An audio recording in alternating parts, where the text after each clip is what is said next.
इस्लाम की सबसे बड़ी देन जो इस देश के 90% मुसलमानों को नहीं पता है। गाइडेंस इतनी जबरदस्त। ये जो मुझे पत्थर मार रहे हैं ना, किसी दिन यही हमारे पैरोकार होंगे। आपको इनसे सीखने का मन नहीं करता? बहुत महान था, एक बार आसमान में से उंगली डाल के छेद कर दिया था। आज सबसे ज्यादा एजुकेशन में हिंदुस्तान में कौन पिछड़ा? मुसलमान। कोई बुनियादी दिक्कत है जिस पे लोग जा नहीं रहे हैं?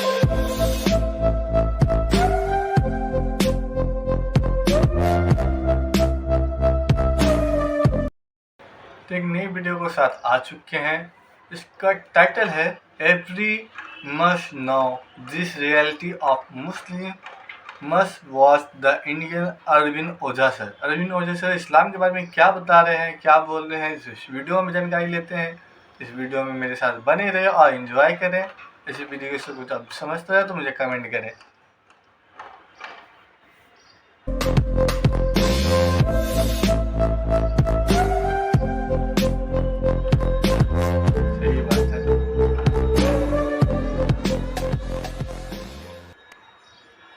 सही बात। इस्लाम की सबसे बड़ी देन जो इस देश के 90% मुसलमानों को नहीं पता। राजनीति में इस्लाम की सबसे बड़ी देन, राजनीति में नहीं पता, वो है एनलाइटेंड एरिस्टोक्रेसी।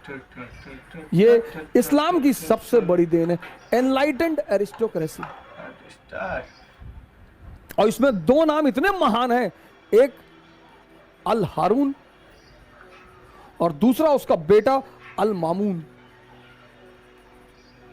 सर पढ़िए कभी इनके बारे में। 90% मुसलमान औरंगजेब का नाम जानते हैं? इन लोग का जानते हैं। औरंगजेब बड़ा बढ़िया आदमी था, चच्चा थे तुम्हारे ना।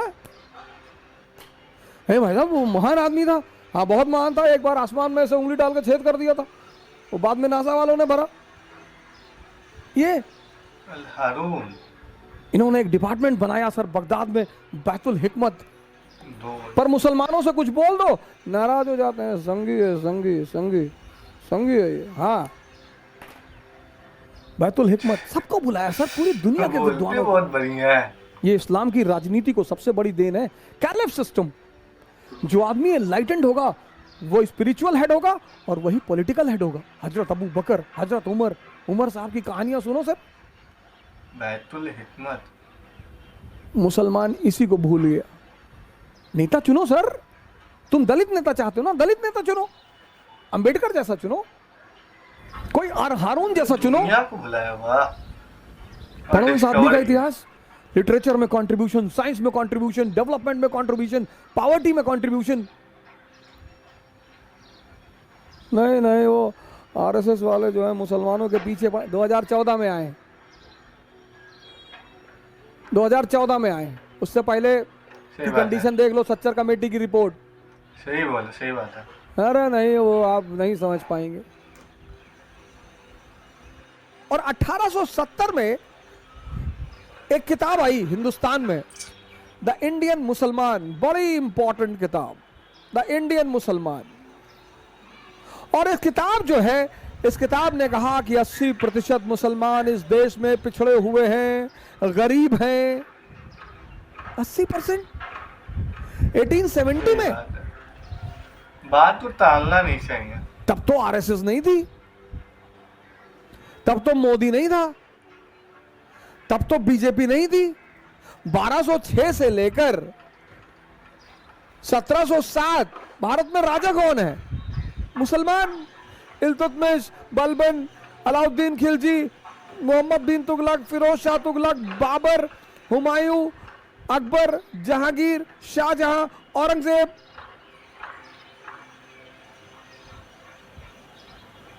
तो ये कैसे हो गया? मैंने बड़े सारे मुस्लिम इंटेलेक्चुअलों से सवाल किया, मौलानाओं से कहा, मैंने कहा चाचा ये कैसे हो गया? नहीं वो जो है वो कुछ दूसरा मसला है, वो आप नहीं जान पाए। नहीं कैसे हो गया? तब तो ये लोग थे नहीं, ये कैसे हो गया? इसका मतलब कोई बुनियादी दिक्कत है जिस पे लोग जा नहीं रहे हैं। यह मकसद है मेरा आपको इस कहानी सुनाने का।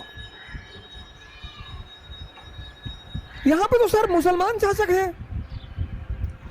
फिर 80% गरीब पिछड़े। क्यों? बिल्कुल। ये सही बात है। कोई तो बुनियादी वजह होगी सर।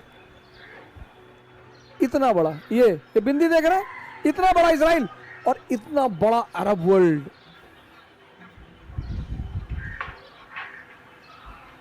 सर आपको शायद ही ये बिंदु दिखाई पड़ रहा हो, इतना बड़ा इजराइल और इतना बड़ा अरब वर्ल्ड। सही बात है भाई, सही बात है। दुस्साहस देखिए इनका। टीचर तो टीचर है भाई। आपको ये आकर्षित नहीं करता? आपको इनसे सीखने का मन नहीं करता? सही बात है। गाली देना किसी समस्या का समाधान नहीं है। सही है। हमारे बड़े सारे मुस्लिम भाई हैं, उनको मैं देखता हूं किसी को तुरंत गाली देने लगते हैं। तारिक फतेह चोर है, अच्छा क्यों? वो आर्रा का एजेंट है, अच्छा हिंदुस्तानियों का एजेंट है, तो क्यों नहीं बहस करते हो उससे जाकर? समझ करो, उसको साबित करो कि तुम गलत हो। एक नंबर बात है। गाली उसको देना बुलाओ हर किसी चीज के लिए मजलिस गाली में, सही नहीं है। उसके तर्कों को काटो। नहीं नहीं वो शैतान का आदमी, शैतान इबलीस का आदमी। और जब भी तुम किसी को गाली देते हो तो एक बात तो स्पष्ट हो जाती है कि तुम उससे मुकाबला करने में सक्षम नहीं हो। सही बात है। साबित इंसान Whenever करने you नहीं are चाहता। abusing someone, बोलने दो। then it is explicitly clear, explicitly, that you are not in a situation to compete with that person. पूरी दुनिया की अर्थव्यवस्था यहूदियों के हाथ में है सर।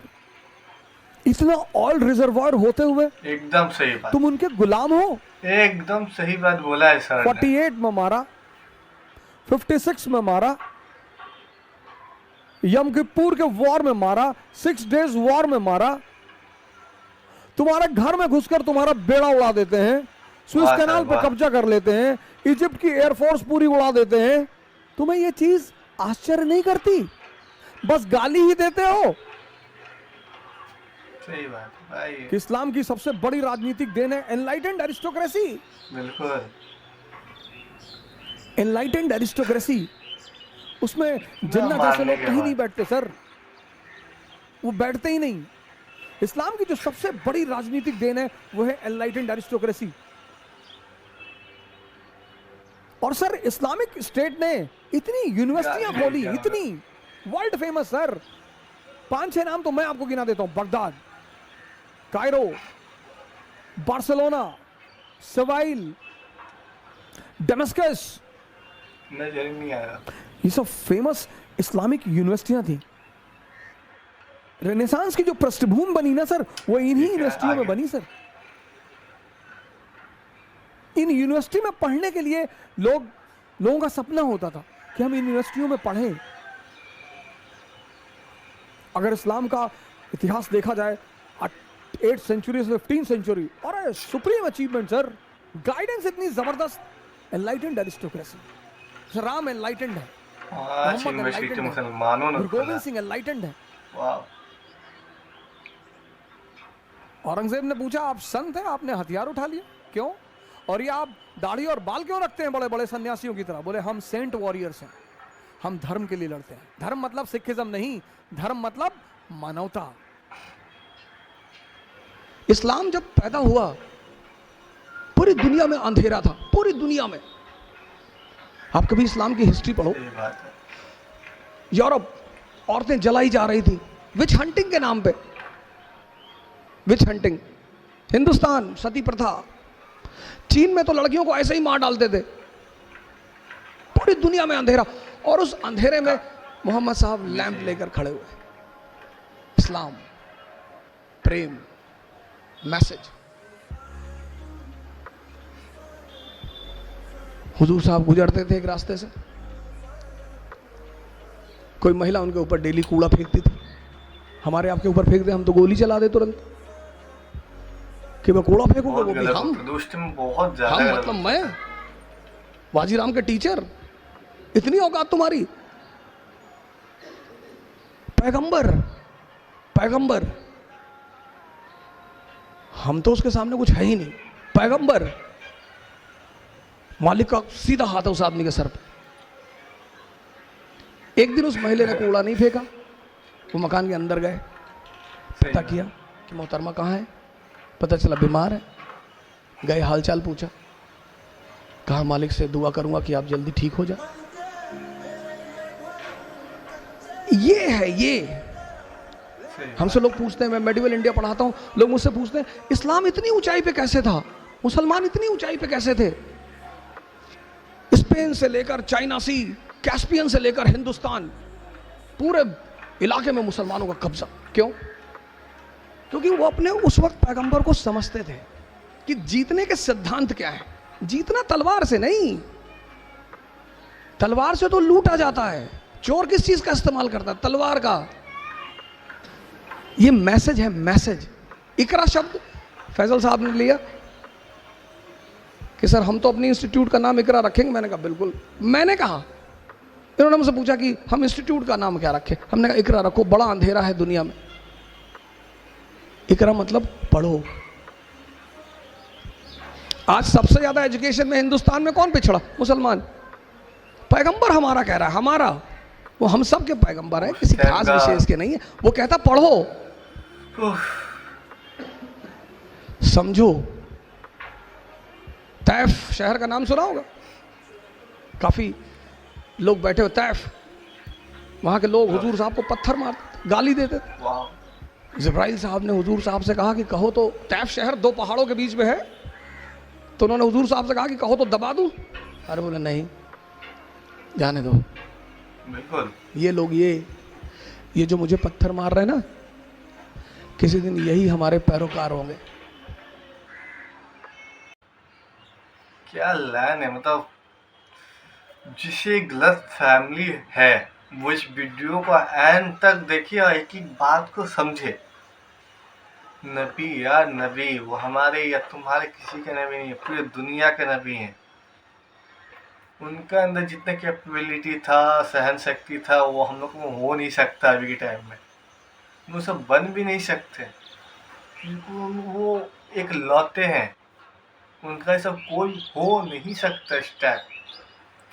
हम आप तो उनका ऐसे 1% का, उनका धूल बराबर भी नहीं है। इस वीडियो में जो बात बोला ना भाई, दिल को छू गया। ट्रू, एकदम दिल को छूने वाली बात कही गई है। एक टीचर कह रहे इतनी यकीन से, तो हम आप कौन होते हुए हैं इस दुनिया में नफरत पहुंचाने वाले, नफरत फैलाने वाले? क्यों भाई, हम भी हैं, तुम भी हो, मिलजुल कर रह सकते हैं। किसी लड़ाई झगड़े की दरकार नहीं है। मैं कौन समझाने जाए इस दौर में, बोलता मैं कुछ नहीं बोलूँगा, बोलता मैं कुछ नहीं बोलूँगा, बोलता मैं कुछ नहीं समझाऊँगा। तो कौन समझाएगा भाई? ना तुम आगे बढ़ोगे ना हम आगे बढ़ेंगे, तो वहीं का वहीं रहेगा। तो इस वीडियो को आपको देख के कैसा लगा मुझे कमेंट करें, या किस तरह का वीडियो देखना चाहते हैं उसके लिए कमेंट करें। खुदा हाफिज़, सब बखैर, अपना ख्याल रखें।